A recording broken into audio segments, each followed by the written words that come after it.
we optimize people's funnels that are already in place, creating sales and conversions and so on. And we use this process of split testing and using data to tell us what's better instead of the head creative at a firm or the head copywriter that is using creative and creative decision making and emotion to work out what's going to be the better option. Well, we say, okay, well let's ask the users what they think, and we run the test for 3 or 4 to 5 weeks depending on traffic until we have the answer. Kurt Phillip, welcome to the ROI Online Podcast. Amazing, right?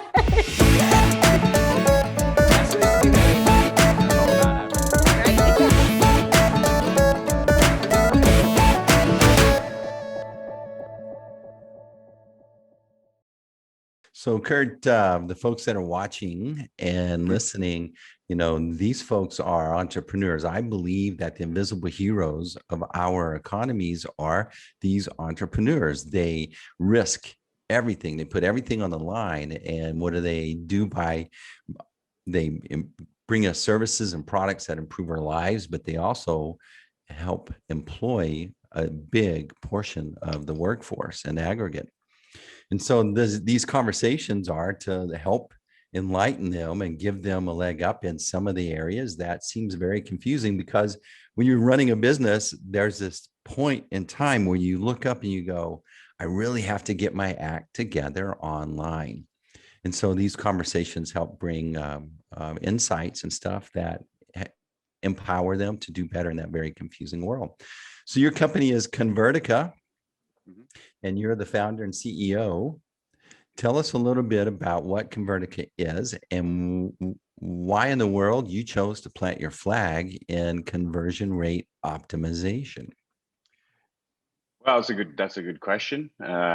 It's sort of presented itself, I guess. So I've been in internet marketing for pretty much my whole adult life, from about 2021. I'm 35 now, so quite a long time now. And it was, I've had e-commerce businesses. I've done SEO for a long time. I've had affiliate sites, a bunch of different internet businesses, and saw the opportunity for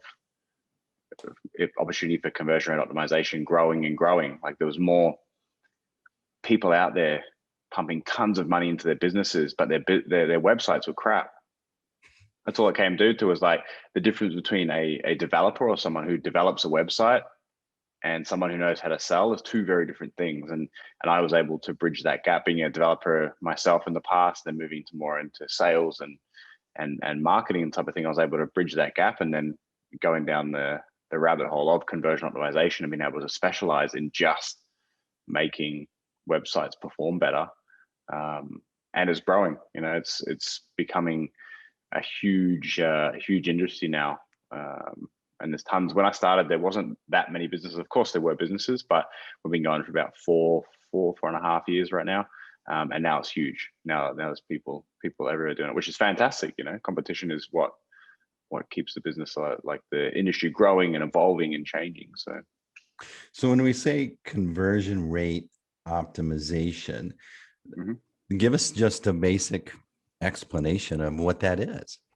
Yeah. So if you have 1,000 people visiting your website and you want them to buy one of your products or purchase one of the things on your website, we help to make the website function better, function easier to get that goal completed. So, you might come to us and you make 20 sales for every 1,000 visitors. Our job is to try and increase that, across much more data than 1,000. But just we have a bunch of techniques that we've had around 650, 700 clients now, run thousands and thousands of tests. So we have a lot of data on what works. And so when we get a client to come in, we test all these things out. We test, a bunch of stuff that's worked in the past on other clients' site to see if that in fact works on, a different site and creates more revenue and creates more sales and so on. But a lot of the time, people's websites just look like crap on mobile. So that's one of the quickest things we do. We go in and make sure it runs slick on mobile, considering 60, 70, even 80% of visitors come through or just on their mobile now because our phones are so powerful. but the websites are designed by developers on the desktop. So it's like this big disconnect. So. Absolutely.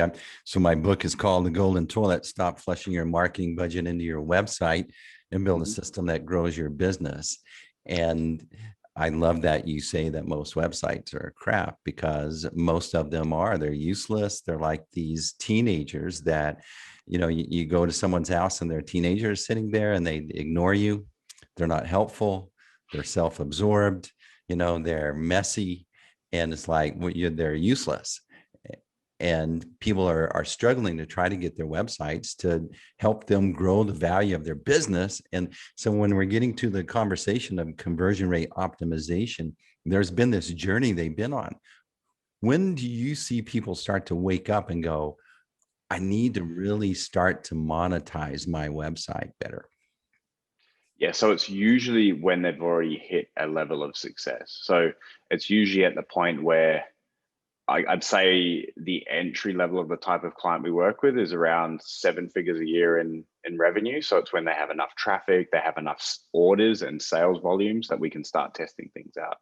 And it's usually when the business is running and it's good, but they want to milk more out of it. They want to reduce their PPC costs, how much it's costing them to push orders through, or they've maxed out their search engine optimization and they're trying to create more sales, or they're looking to sell their site in 2-3 years and they want to maximize the amount of revenue it's pulling so they can exit for the largest amount. So usually it's like I wouldn't say the last stage, it's one of the last stages that people do once their website's already functioning. That's our main package of split testing, but we have another service where we go and help people that are starting out too, and we provide them with a best practices of our learnings that we've learned from all our clients that we've had over the years. So we have that too for new startups or people that just want a website they know is in the best form to move forward and sort of grow their business. Yeah.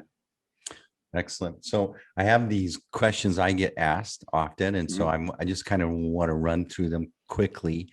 But so when people go, well, how do I find out our conversion rate? Mm-hmm. That's a simple question, but it's a legitimate question. What is your answer?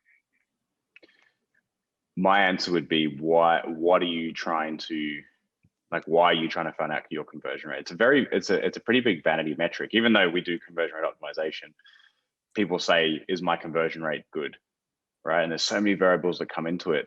Type of traffic. If you're running Facebook ads and you're just running your ads at super cold audience, and you could be pumping $10,000 a day into it, you're gonna have a shitload of traffic, but it's not going to convert. So that's what I say to, what is your conversion rate? But it's essentially how many visitors are coming to your website and how many people are buying. It's essentially how you work out your conversion rate in a simple form. But how to work out what a good conversion rate is a harder question to answer. I think a lot of people approach the solution wrong. They're trying to manipulate the algorithms, the search engines, the robots, and they're not focusing on the actual humans that are visiting their website and what's important to them as far as the user experience. Mm-hmm. Where do you impact that? How do you get someone to change their way they look at that, from trying to make Google happy to trying to think about how humans are engaging with their website? Really, really simple one is, think about, you've got an e-commerce store and you're on your mobile phone and you're on a product page, you're ready to buy some socks, some Christmas socks. You scroll down, you're not quite sure if these socks are what you want to purchase, but you keep scrolling down and you go, okay, these are the socks I purchased. But there's no add to cart button anywhere in sight, because there was one add to cart button and it's all the way back up the top. And you've lost the customer because there's no way they can move forward. That's just one example. What we do is we add a floating add to cart button at the bottom of a product page. It's always visible on mobile. Simple. It's right above the thumb. At any point when your sales copy on your product page has converted them, boom, it's right there. And there's a great example. Another one is we see it on tons of Shopify sites where they click add to cart and there's a little animation that dings and it shows there's one item in the cart, but it doesn't do anything. It doesn't tell the person there's an item in the cart, click the cart to go next. And there's just no like way to progress. There's no way to proceed to checkout. And we just make it so it's like a 3-year-old is on the website. For every next step we want them to take, we have it very clear in a color that's that stands out a lot, and it's no question what you want them to do next. So that's a sort of a basic way that we look at it. It's like, what is your goal, and how is the easiest way for us to get to that goal? So that's what we're always looking at. So I get this question a bunch. We help folks set up their funnels, or a way to bring folks to find them, to come in, and to somehow develop a relationship with them. And the typical term and the question I get involves funnels. It's like, well, how to calculate a funnel conversion rate. And again, it seems like a simple question, but it's not. There's a lot to that. Mm-hmm. How would you get me to think right about that? Well, it depends on how many steps there are in the funnel, right? It depends on what the buyer intent is of the traffic and where they're coming in. Because I'm sure when you're designing a funnel for someone, there's visitors coming in at different points of the funnel. You're retargeting visitors that have responded with the funnel in a certain way, and they're getting segmented onto a different email list and brought into a different level of the funnel and upsold things and downsold things. So again, there's no real easy way to work that out. But at the end of the day, it's just how many people are coming in and how many are popping at the end of the funnel. It's a funnel, right? It's called a funnel because you're putting all these people in the top, and the sales are popping out the bottom. And depending on the different parts of the funnel they come in, depends on what the conversion rate will be at a different point. I don't know what your funnel is, so I can't really answer that. But that's essentially the way that I can answer it. Yeah. It's so general, and when people say funnel, they're imagining something, but it could be something very different that they're actually wanting to build. Mm-hmm. Tell us the process that you help folks start to see this happening. Everyone hears the term and it's assumed they understand, but it's not true. Mm-hmm. Run us through like a way that you help identify like a good funnel process for someone that, let's say they have a business. What would be a good example of a business that you would want to describe, Kurt? So we work with a lot of Amazon affiliate websites. So the sole job for an Amazon affiliate website is, let's say they rank for best Bluetooth headphones. And they rank number 1 on Google. They get a ton of traffic. They have a comparison table comparing the different headphones, and then they get a commission paid for every sale at the end. So what we do is depending on where they come in on the funnel, but in this case, they're coming in a pretty high level of buyer intent. They know they want headphones and they want to find the best headphones to buy. So they're already at that top of the funnel. You just have to influence which ones they come to. We just set up 2 variations of the page. We use our split testing software to segment the traffic, and 50% of the users will see one variation, 50% of the users will see one other variation, which we've designed and added changes that we think will convert better. And then we usually run that test for 3 to 4 weeks and then see what makes more sales. That's essentially our process to optimize an Amazon affiliate website, for instance. Now, an e-commerce website might be different. One test when they're coming through straight to a product page. Usually by the time they get to the product page, they've already been through a bunch of different levels of the funnel. If the website has a low order volume per customer on average, so let's just say it's bedding, for instance, it's mattresses or something like that.